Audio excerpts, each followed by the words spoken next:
Good morning, everybody.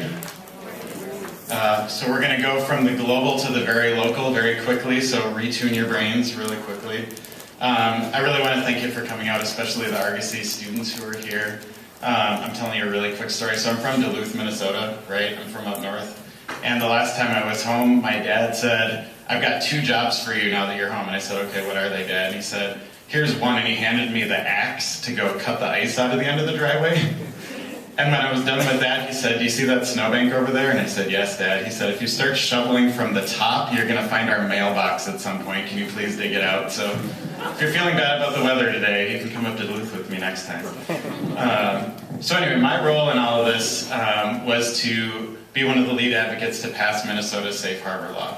And so I'm going to give you 4 years of history in about 4 minutes, all right?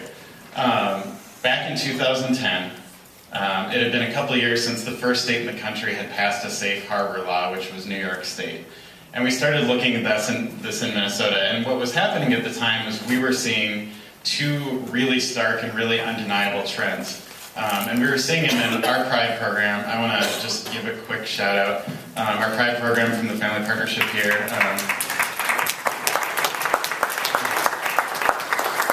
I get to stand out here in a suit and a tie, and they get to do their real work every day, working with women and girls who are trying to escape sexual exploitation. So my heroes right there at that table.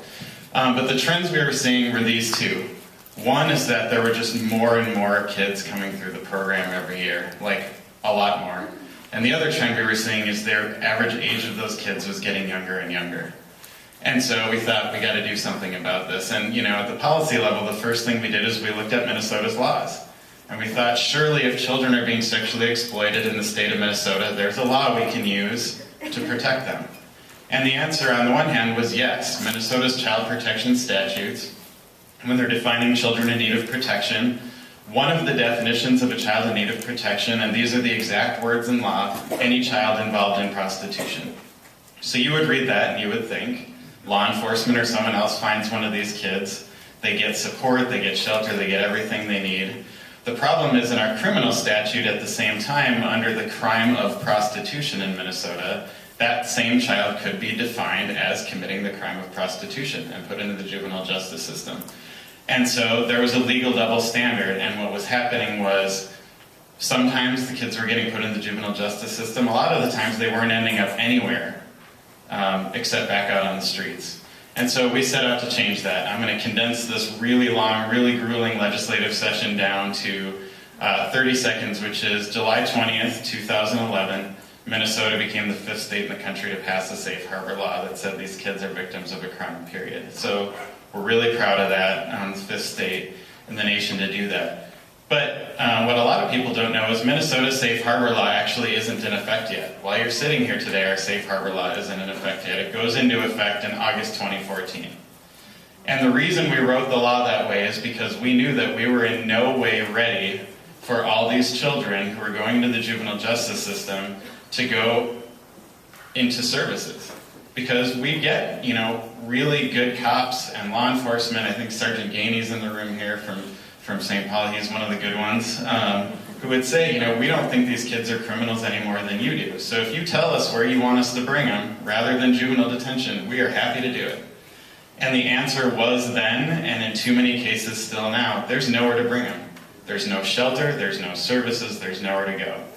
So we set out for 18 months after we passed the Safe Harbor Act in 2011, to build the most comprehensive system of shelter, of services, of training for law enforcement and other frontline providers that the country's ever seen. Minnesota's Safe Harbor model, which Senator Klobuchar spoke about and is now trying to bring nationally.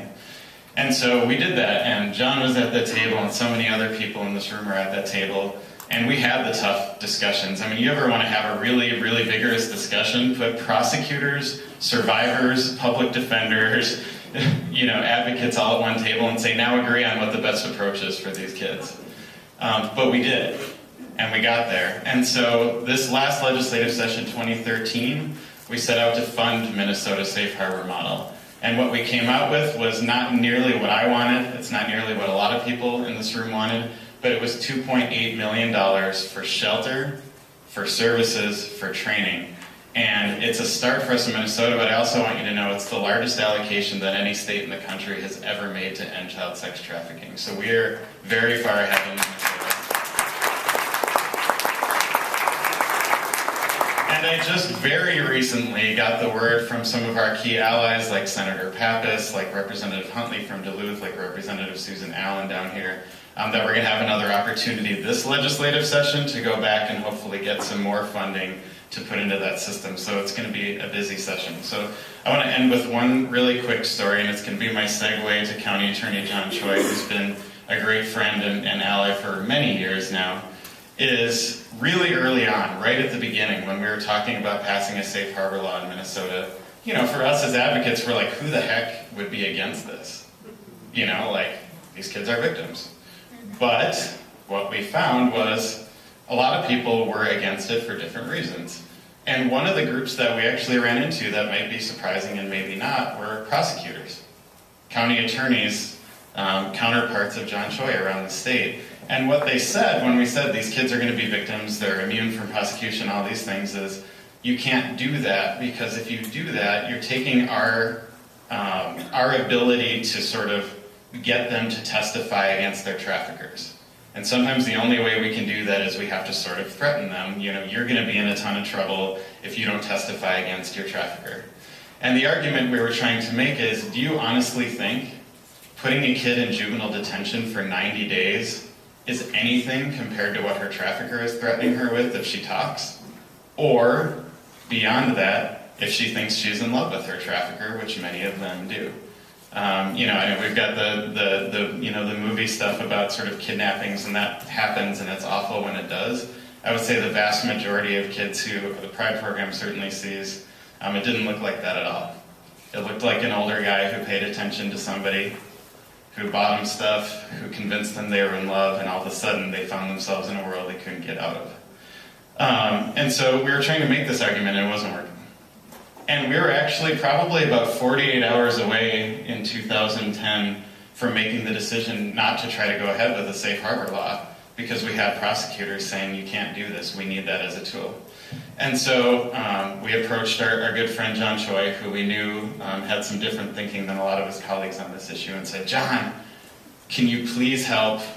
We're going to get stuck. Can you talk to your colleagues and see what you can do? And John said, okay, give me till the end of the week and I'll give you a call on Friday and see. And, you know, I didn't have very much hope. I'm like, he's going to call me back and say, you know, it's just not going to happen this year or whatever. And John calls me at like 2 o'clock on a Friday afternoon and says, I think I can get all 7 metro area county attorneys and the county attorney from Duluth and the county attorney from Rochester to stand up at a press conference and say that we're not going to wait for the law to change. We are no longer going to prosecute these cases, period.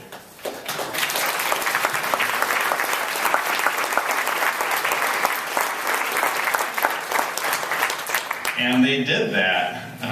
All these dates are like burned in my brain. It was February 25th, 2011. I remember it because I was standing in the back of the room and thinking, how on earth did we go from they're going to sink the bill to these guys standing up and saying this? But it made all the difference in the world. And what we did from that point on is every single time we testified at the legislature, we had a county attorney, usually John, but sometimes his colleagues, a survivor, someone from law enforcement, Sergeant Gainey did a lot of that testimony for us, and an advocate and our bill author. And we testified together every single time. To have a survivor, a prosecutor, an advocate, and a cop saying the exact same thing has to happen in the legislature was really powerful, and it's been really effective the whole way along. And it was got us a great bipartisan win, and I see the creeping towards the podium. Just kidding. So one final note is, this really has been bipartisan. Because in 2010, we had our strategy laid out, we had our bill authors, we had Senator Pappas, and we had Representative Clark, and all these awesome women who've been doing this work for so many years, and a lot of us doing this work too. That's where we come from. We have this very sort of like feminist power like analysis of what this all means. And then the election happened, right? And we had a very different legislature. And so when we passed the Safe Harbor Law, I want to remind people, our bill authors were some of the most conservative Republicans in the Minnesota State Legislature.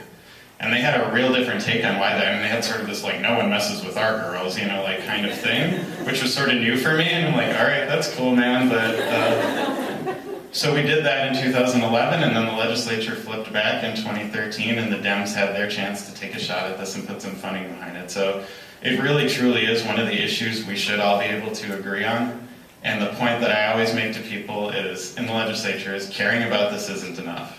Being outraged about it isn't enough. None of that is enough if you're not willing to put the resources behind building the solution, and that's what we're working on. So happy to answer any questions as we said at the panel. Thanks again.